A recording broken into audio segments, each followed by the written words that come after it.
Hi friends, చాలా మంది police స్టేషన్లోకి వెళ్ళినప్పుడు మీరు పెట్టే కేసుకి ఎఫ్ఐఆర్ అవుతుందా లేకపోతే సిఎస్ఆర్ అవుతుందా, ఎఫ్ఐఆర్ అయితే ఎలా కేసు మూవ్ అవుతుంది, సిఎస్ఆర్ అయితే ఎలా మూవ్ అవుతుంది అని చాలా మందికి ఈ విషయం మీద చాలా అవగాహన ఉండకపోవచ్చు.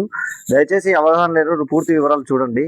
చాలా మంది ఏదైనా పోలీస్ స్టేషన్కి వెళ్ళి ఒక అంశం మీద కానీ లేకపోతే వారికి సంబంధించిన వారి మీద కానీ కంప్లైంట్ ఇచ్చినప్పుడు అది ఎఫ్ఐఆర్ అయిందా సిఎస్ఆర్ అయిందని పూర్తిగా తెలుసుకోలేకపోతున్నారు. మిత్రులారా, నేనేం చెప్పదలుచుకున్నాను అంటే ఎఫ్ఐఆర్ అనేది సిఎస్ఆర్ అనేది చాలా డిఫరెంట్ అండి. మీరు ఒక అంశం మీద తీసుకెళ్ళి నాకు ఒక మొబైల్ పోయిందండి అని మీరు కంప్లైంట్ ఇచ్చి, లేకపోతే నా డాక్యుమెంట్స్ పోయినాయని కంప్లైంట్ ఇచ్చి, నేను ఆల్రెడీ అంటే చాలా మందికి తెలిసిన అంశం ఏంటంటే ఎఫ్ఐఆర్ అనేది వాడుక భాషలో ఉంది కాబట్టి నేను ఎఫ్ఐఆర్ చేయించిన వాళ్ళు దాని మీద దర్యాప్తు చేస్తారు, నాకు ఫోన్ తీసుకొచ్చిస్తారు, డాక్యుమెంట్ తీసుకొస్తారు, లేకపోతే నేను ఒక అఫెన్స్ జరిగింది అతని మీద ఎఫ్ఐఆర్ అయింది అతను వాళ్ళు శిక్షిస్తారు అనే అంశాన్ని చాలా మంది చెప్పుకుంటుంటారు. కానీ ఇవి రెండు వేరండి. ఎఫ్ఐఆర్ వేరు, సిఎస్ఆర్ వేరు. ఎఫ్ఐఆర్ దేని మీద చేస్తారు, సిఎస్ఆర్ దేని మీద తెలుస్తారు అనే అంశాన్ని చాలా మందికి క్లియర్ గా తెలియకపో చట్టం గురించి ఎవరికైతే తెలియదో వాళ్ళు నిజంగా బలహీనవంతులండి. చట్టం గురించి, ఈ చట్టంలో ఏం జరుగుతుందని తెలిసిన వాడు నిజంగానే ఎప్పటికైనా బలవంతుడే అవుతుండు. అది ఏ విధంగా అంటే, ఒక అంశం జరిగినప్పుడు ఊర్లో చాలా మంది గ్రామీణ వాతావరణంలో కావచ్చు, లేకపోతే పట్టణ వాతావరణంలో కావచ్చు, ఈ విషయం గురించి నాకు పూర్తి అవగాహన లేదు అని ఎవరో ఒక చోట మూట లీడర్నో లేకపోతే పక్కన చదువుకున్న వ్యక్తిని తీసుకొని వెళ్తారు.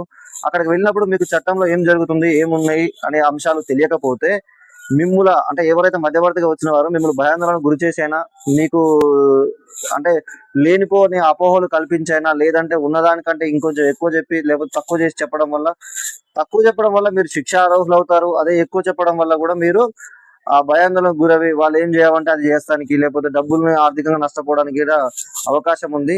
దయచేసి ఏ అంశానికి ఎఫ్ఐఆర్ అవుతుంది, ఎఫ్ఐఆర్ అయితే ఎలాంటి యాక్షన్స్ ఉంటాయి, లేదంటే సిఎస్ఆర్ అంటే ఏంది, సిఎస్ఆర్ అయితే ఎట్లాంటి పరిణామాలు ఉంటాయి అనే అంశాన్ని పూర్తిగా ఈ వీడియో ద్వారా చెప్పడానికి ప్రయత్నం చేస్తాం. మిత్రుల, ఇప్పుడే కాక మీరు మా ఛానల్ చూసినట్లయితే ఒకసారి సబ్స్క్రైబ్ చేయండి. ఏదైతే మీరు ముందుగా వెళ్ళి పోలీస్ స్టేషన్ లో కంప్లైంట్ రాతపూర్వకంగా కానీ మౌత్ ద్వారా కానీ కంప్లైంట్ ఇచ్చినప్పుడు వాళ్ళకి ఏ రకంగా అయితే వర్తిస్తుందని ఆలోచించి దాంట్లో అది ఎఫ్ఐఆర్ చేయాలా సిఎస్ఆర్ చేయాలని నిర్ధారిస్తారు. ఎఫ్ఐఆర్ చేస్తే వెంటనే ఇన్వెస్టిగేషన్ దర్యాప్తు మొదలు పెడతారు. అదే సిఎస్ఆర్ చేస్తే దానికి ఎవిడెన్స్ కలెక్ట్ చేస్తారు. ఎవిడెన్స్ కలెక్ట్ చేసిన తర్వాత మాత్రమే దాంట్లో ముందుకెళ్తారు. ఫ్రెండ్స్, ముందుగా ఎఫ్ఐఆర్ అంటే ఏంటంటే ఫస్ట్ ఇన్ఫర్మేషన్ రిపోర్ట్. మీరు ఏదైతే ఒక అఫెన్స్ జరిగినప్పుడు అంటే మీరు ఫస్ట్ దాని మీద ఒక ఎఫ్ఐఆర్ నమోదు చేసి దాని మీద పోలీసులు ఏమంటే వర్క్ చేస్తారు. ఏదైనా ఒక కేసులో దొంగతనం జరిగిన, హత్య చేసిన, అత్యాచారం చేసిన, రాబరీ చేసిన, పెద్ద మొత్తంలో మోసం చేసిన, ఫ్రాడ్ చేసిన, ఇట్లాంటి అంశాల్లో పోలీసులు ఎవరి పర్మిషన్ తీసుకోకుండా ఎఫ్ఐఆర్ నమోదు చేసి నిందితులు ఎవరు అనేది దాని మీద ఇన్వెస్టిగేషన్ చేస్తారు. అదే ఆ కేసుల యొక్క తీవ్రతను బట్టి ఎవరినైనా అరెస్ట్ చేయాలనుకున్నా అరెస్ట్ చేయొచ్చు. అరెస్ట్ చేసిన తర్వాత కూడా మ్యాజిస్ట్రేషన్ పర్మిషన్ తీసుకోకంటే ముందే దాని మీద ఇన్వెస్టిగేషన్ కూడా ప్రారంభించవచ్చు. అదే విధంగా ప్రారంభిస్తారు. అదే విధంగా 24 hours లోపే వాళ్ళని మ్యాజిస్ట్రేషన్ ముందు పొందుపరుస్తారు, హాజరుపరుస్తారు. అదే సిఎస్ఆర్ అంటే కమ్యూనిటీ సర్వీస్ రికార్డ్.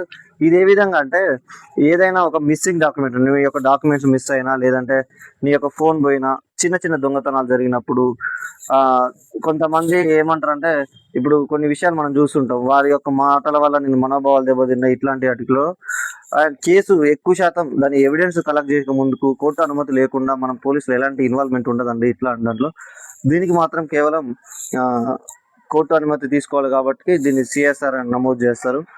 సిఎస్ఆర్ దాంట్లో అరెస్ట్ అనేది ఏముండదండి. అంటే వారిని అరెస్ట్ చేయాలి, వీరిని అరెస్ట్ చేస్తారని ఏముండదు. సిఎస్ఆర్ అనేది కేవలం ఒక రిజిస్ట్రేషన్, మీ కంప్లైంట్ రిజిస్ట్రేషన్ చేసినట్లు మాత్రమే దర్యాప్తు పనిచేస్తుంది. దీనికి కోర్టు అనుమతి అవసరం. దీంట్లో పోలీసుల యొక్క యాక్షన్ చాలా స్లోగా ఉన్నట్టు అనిపిస్తుంది, కానీ దాంట్లో ఎవిడెన్స్ కలెక్ట్ చేయాల్సి వస్తున్న పని చాలా ఎక్కువనే ఉంటుంది. కానీ చూసే వారికి అలా అనిపిస్తుంది. పోలీసులు ఏ మాత్రం స్పందించట్లేదు, కానీ బయట భయభ్రాంతులకు లేకపోతే ఆందోళన చెందుతుంటారు చాలా మంది.